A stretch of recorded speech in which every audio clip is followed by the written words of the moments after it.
Takže ahoj, dneska já budu říkat, kdo třeba, prostě otázky, kdo má rád školu a třeba kdo ne. A jdem na to teda. Tak, kdo má rád školu? A dejte prosím like. Nikdo. Ty. Nenávidím. Kdo má rád učitelku? Nemám ji rád, vidět. Ne, nikdo. Kdo má rád, kdo miluje nějakého kluka?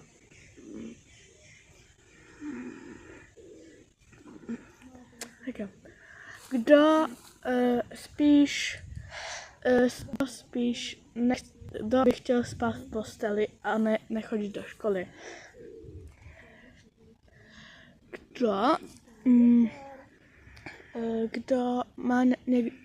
Kdo má kluka?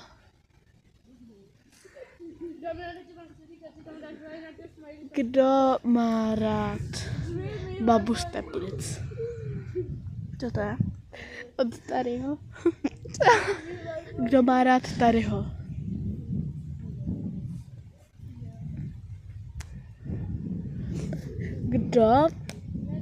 Kdo rád dělá úkoly? Já ne. Já taky Já je ne. nedělám. Kdo miluje, má někdo ve třídě šprta? Ano, obě dvě. Máme šprty ve škole. Kdo dostal 1 5 nebo víckrát?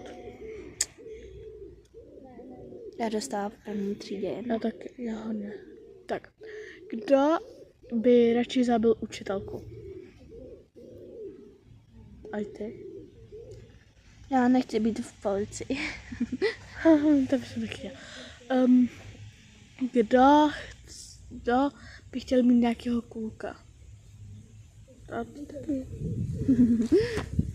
No taky.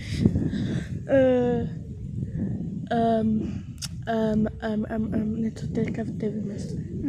Máte všichni rádi telefony, i když byste na nich neměli být, protože pak máte horší zrak.